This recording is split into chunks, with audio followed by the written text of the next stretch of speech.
Hello dear student, myself Hital Goswami from Ma Ashapura Vidya Sankul. Today we will learn standard 10th subject SS and our topic is chapter number 17 Economics Problems and Challenges, जिसके अंदर poverty क्या है उसके बारे में हम study कर ही चुके हैं। आज हम जो टॉपिक कर रहे हैं अभी का आगे का जो वीडियो हमने किया था जिसके अंदर हमने टॉपिक लिया था वो था एम्प्लॉयमेंट का।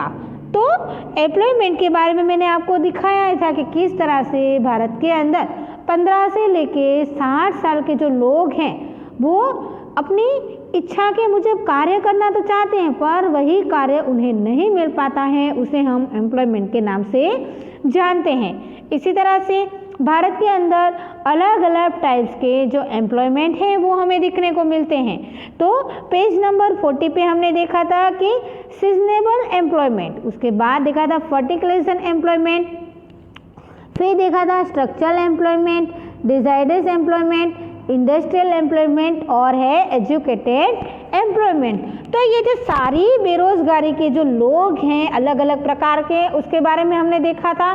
तो इंडिया के अंदर आज सबसे ज़्यादा जो एम्प्लॉयमेंट दिखने को मिलते हैं वो है एजुकेटेड एम्प्लॉयमेंट, सबसे ज़्यादा दिखने को मिलते हैं। उसके बाद का हमारा जो टॉपिक था वो हमने लिया था कि proportion of India employment of India. तो भारत के अंदर जो बेरोजगारी का जो प्रमाण है उसके बारे में हम देख रहे थे। तो भारत के अंदर अलग अलग राज्य के द्वारा बेरोजगारी की जो स्थितियाँ हैं वो दर्शाई गई थी। रोजगार विनिमय कचेरी होती है, यानी कि जो एम्प्लॉयमेंट की जो कचेरी होती है, यानी कि वहाँ पे क्या होता है तो वहाँ पे जो लोग जॉब करना चाहते हैं उनके यहाँ पे रिकॉर्ड रखा जाता है।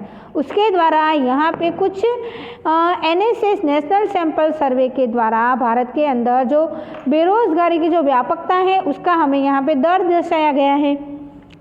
सेकंड पैराग्राफ पे आप देखेंगे तो 2011 की बस्ती गणतरी यहाँ पे दिखाई गई है जिसके अंदर 116 मिलियन लोग हैं वो रोजगारी की शोध में थे, एम्प्लॉयमेंट थे, तो वो अपने लिए नौकरी ढूंढ रहे थे। तो उसके द्वारा 32 मिलियन जो लोग हैं वो अशिक्षित बेरोजगार थे। यानी कि हम यहाँ पे देखें तो ये जो जो एजुकेटेड एम्प्लॉयमेंट थे वो अपने लिए रोजगारी ढूंढ रहे थे जिसकी उम्र थी क्या तो 15 से लेके 24 साल की उम्र के थे। जो उसका अंदाज हम लगाएं तो 4.17 करोड़ लोग हैं वो आज एम्प्लॉयमेंट हैं। इसके बाद हम देखें तो लेबर ब्यूरो के सर्च के मुजब भारत के अंदर 2013 और 14 में बेरोजगारी का जो दर है वो 5.4% दिखने में आया। गुजरात में हर 1000 व्यक्ति के द्वारा 12 व्यक्तियों को 1.2% के अंदर बेरोजगारी दिखी। 2009 और 10 में हर एक शहरी विस्तार में यानी कि अर्बन जो विस्तार है उसके अंदर 34 व्यक्ति यानी कि 3.4 करोड़, जो ग्राम्य विस्तार के 16 व्यक्ति यानी कि 1.6% बेरोजगार दिखे। शिक्षित बेरोजगारों का प्रमाण शहरों में सबसे ज़्यादा देखने को मिला। तो 2013 में स्त्रियां हैं वो भी बेरोजगारी का दर 7.7% हमें यहाँ पे दर्शाया गया है। इसके द्वारा इंडिया के अंदर देखें तो more employment has been witness in state like Sikkim, Kerala, Paschim Bangal, Uttar Pradesh, Jammu Kashmir, Tripura जैसे राज्यों के अंदर एम्प्लॉयमेंट का जो प्रमाण है वो सबसे ऊँचा दिखने में आया। हिमाचल प्रदेश, हरियाणा, छत्तीसगढ़, चंडीगढ़, गुजरात, उसके अंदर बेरोजगारी का जो प्रमाण है वो भी हमें दिखने को मिला। गुजरात में रोजगारी का क्षेत्र सबसे ज़्यादा होने के कारण ऐसी परिस्थितियाँ भी दिखने में आई। भारत के एक अंदाज के मुजब हम देखें तो उच्च शैक्षणिक लायकात वाले 15% लोग हैं वो देखें तो यंग हैं जो अपने लिए जो नौकरी है वो ढूंढ रहे हैं। विश्व की बस्ती के अंदर 66% लोग हैं वो 35 ईयर एज के हैं जो इंडिया के अंदर है। भारत है वो विश्व में युवाओं के देश के द्वारा महासत्ता बनाने की दिशा की ओर आगे बढ़ रहा है, पर भारत के अंदर जो एम्प्लॉयमेंट को आगे बढ़ाने का स्वरूप हमें चेंज करना होगा। आप नेक्स्ट पेज पे आए। यहाँ पे क्या है, तो भारत के अंदर जो रीज़न है वो क्या है, तो इसका रीज़न हम देखें तो भारत के अंदर ये जो एम्प्लॉयमेंट की समस्या है वो सबसे ज़्यादा बनने का मुख्य कारण है वो वस्ती का बढ़ाना। किस तरह से, तो इंक्रीज इन पॉपुलेशन, तो पॉपुलेशन के अंदर सबसे ज़्यादा बढ़ावा होने के कारण ये जो एम्प्लॉयमेंट है वो सबसे ज़्यादा बढ़ने लगा। फिर सिर्फ ऐसा ही नहीं, सैद्धांतिक ज्ञान, प्रायोगिक ज्ञान का अभाव, टेक्निकल ज्ञान, कौशल्य का अभाव, पूर्ण कक्षा की रोजगारी खड़ी ना होने के पर निष्फलता, खेती क्षेत्र है उसके अंदर बारिश की अनियमितता, उसका जोखिम सबसे ज़्यादा बढ़ने लगा, जिसके कारण क्या हुआ, तो कृषि व्यवसाय में रस है वो घटने लगा। सिंचाई की अपूर्ति जो सगवड़े हैं, खेती के सिवा अलग अलग समय में वैकल्पिक रोजगारी का अभाव और बेकार हमें दिखने को मिला। कुटीर उद्योग, गृह उद्योग, लघु उद्योग, ऐसी अलग अलग उद्योगों की जो स्थिति है वो कम पड़ने पड़ी, जिसके कारण ज्ञाति प्रथा, संयुक्त कुटुंब प्रथा, परंपरागत व्यवसाय, कौटुंबिक उनका जो कार्य है वो करना उसमें रुक जाना, जिसके कारण क्या हुआ, ये जो एम्प्लॉयमेंट है उसकी जो बढ़ती है वो सबसे ज़्यादा होने लगी। इसके बाद हम देखें तो अन्य और नए व्यवसायों और उद्योगों को शुरू करने का साहस का अभाव, ज्ञान, कौशल्य, तालीम ऐसे अनुभव ना होने के कारण श्रम की अगतिशीलता, मानव श्रम का जो खामी भरा हो जो आयोजन है, यानी कि अगर उसे कोई कार्य करने की अगर उसे पता ही नहीं है कि ये कार्य कौन सा किस तरह से करना है, औद्योगिक विकास का जो दर है वो कम होना, बचत वृत्ति है वो कम होना, जो उनके पास जो पैसे हैं उसकी उनका जो डर है वो भी कम होना, जिसके परिणाम के स्वरूप में ये जो कार्य करते हैं उसका जो रोकाण है वो नहीं हो पाता।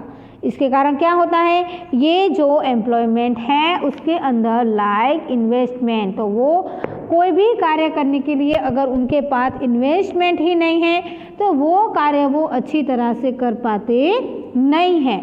तो भारत के अंदर ये जो बेरोजगारी का प्रमाण है वो सबसे ज़्यादा बढ़ने लगा। तो देखा आपने किस तरह से अलग अलग तरीके से ये जो एम्प्लॉयमेंट है वो बढ़ने लगा है। तो ऐसे ये जो एम्प्लॉयमेंट है यानी कि इफोर्ट टू रिड्यूस एम्प्लॉयमेंट, ऐसी बेरोजगारी को घटाने के जो उपाय हमें किस तरह से देखने चाहिए उसके बारे में हम देखें। तो problem of employment is the worked link of our planning, बेरोजगारी की जो समस्याएं हैं वो हमारे आयोजन में एक सीधी और सबसे कम ऐसी कड़ी है, जिसके कारण क्या होता है, poverty and employment are the two sides of the same coin. तो ये जो गरीबी है वो एक दूसरे के साथ कॉइन के द्वारा बताया है, यानी कि ये एम्प्लॉयमेंट और गरीबी, पॉवर्टी और एम्प्लॉयमेंट वो एक दूसरे का अलग ही पासे हैं। क्यों, गरीबी का मुख्य कारण क्या है, तो बेरोजगारी है। इसके प्रकार रूप हम देखें तो ऐसी समस्याओं का असर कहाँ होता है, तो युवा और शिक्षित व्यक्तिगत के रूप में होता है। जैसे हम देखें तो शिक्षण और ऐसे विषयों में रस और रुचि, अभिगमों का जो घटता हुआ प्रमाण है, सामाजिक और मानसिक परिस्थितियां हैं उसके द्वारा उनके ऊपर जो विपरीत असरें होती हैं उसकी यहाँ पे बात की गई है।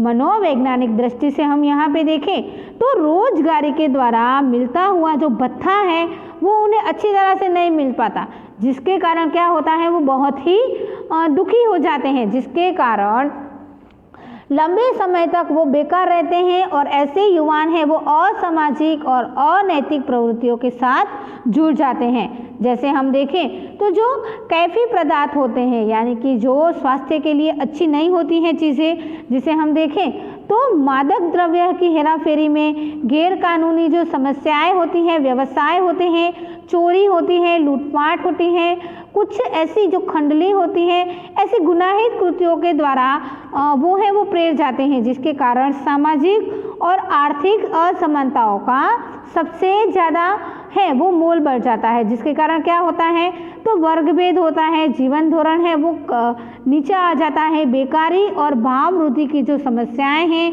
गरीबों के द्वारा बेकार कुटुंबों की जो स्थिति है कपरी और दयनीय बन जाती है। ऐसी मादक द्रव्यों के कारण अन्य व्यवसायों की तरफ वो बढ़ने लगते हैं। ऐसी रोजगारी में हम देखें तो हर एक व्यक्ति कुटुंबों के द्वारा अर्थतंत्र पर और सामाजिक दृष्टि के कारण उनका जो घातक पुरवार हमें दिखने को मिलता है। तो देखा आपने किस तरह से यहाँ पे हमें जो ये दो एम्प्लॉयमेंट है जिसके कारण क्या होता है, ये लोग हैं वो अलग अलग travelling, illegal activities, robberies, recovering रिनेमीज, ऐसे अलग अलग जो गुनाह है वो करने लग जाते हैं, जिसके कारण उनकी जो फैमिली है वो वेल एज इकोनॉमिकल हो जाती है, यानी कि सामाजिक दृष्टि से वो घातक पुरवार हो जाता है। तो ऐसे ही we have studied about plans of government to remove employment while studying about poverty alleviation programs. Let's recall them other than the many efforts stretched of the ban taken by the government which is a follow. तो किस तरह से यहाँ पे ये जो बेरोजगारी की जो योजनाएं हैं उसके कार्यक्रम के निवारण के कार्यक्रम का अभ्यास हमने उसके बारे में हमने स्टडी तो किया था, पर अब हम यहाँ पे वापस से हम उसे याद करके सरकार के द्वारा जो निर्णय किए गए हैं एम्प्लॉयमेंट को हटाने के लिए वो क्या क्या किए गए हैं उसके बारे में हम देखेंगे। तो यहाँ पे आप देखें तो फर्स्ट से लेके यहाँ पे कुछ ऐसे टॉपिक्स 10 तक टॉपिक्स दिए गए हैं। तो किस तरह से ये जो टॉपिक हैं वो ज़रूरी है उसके बारे में हम देखते हैं। तो पहला क्या दिखाया गया है, तो भारत है वो झड़पी और आर्थिक वृद्धि का दर है वो वार्षिक 10% होने के कारण उनका जो लक्ष्यांश है उसे सिद्ध करके सर्वग्राही जो पगले हैं उस सर्वग्राही जो स्टेप है उसकी तरफ हमें बढ़ना चाहिए, जिसके कारण क्या होगा, तो ये जो कैपिटल इन्वेस्टमेंट है यानी कि इंक्रीजिंग कैपिटल इन्वेस्टमेंट और अपॉर्चुनिटीज ऑफ एम्प्लॉयमेंट, जिसके कारण जो खानगी क्षेत्र में और जाहिर क्षेत्र के अंदर मूडी रोकाण है वो सबसे ज़्यादा बढ़ाना चाहिए, जिसके कारण ये जो रोजगारी की जो तकें हैं वो सबसे ज़्यादा हो।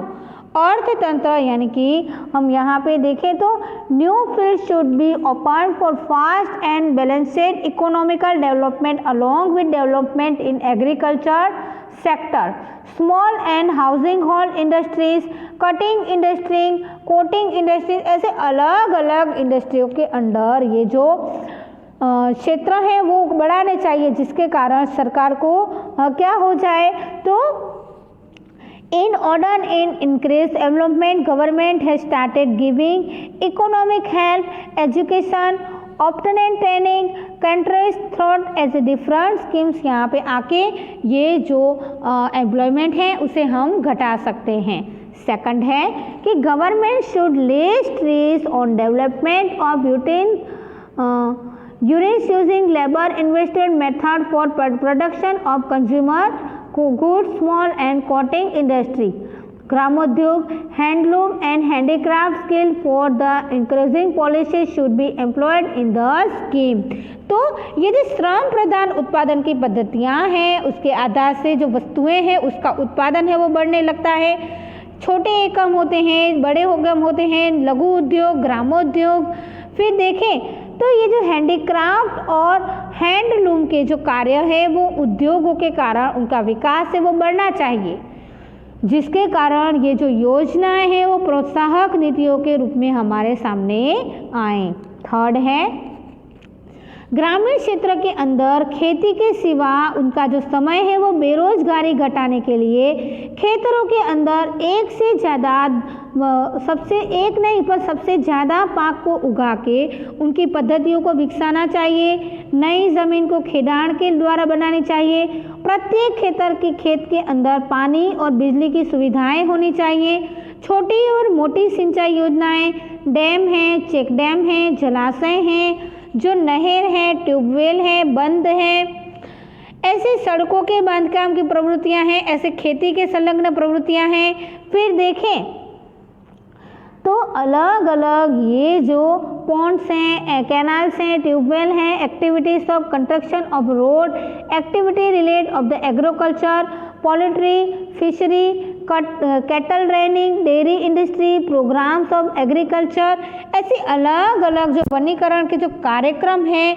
नेक्स्ट पेज पे आप आए तो वनीकरण के कार्यक्रम के द्वारा ग्रामीण क्षेत्र के अंदर कम से कम समय में क्या हो सकता है, तो ऐसे लोगों का जो विकास है, उनको रोजगारी की तकें हैं, वो हम सबसे ज़्यादा दे सकते हैं। तो इसी तरह से अलग अलग जो खेती के अलावा वो और भी नए नए कार्य कर सकें, ऐसा हमें देखना चाहिए।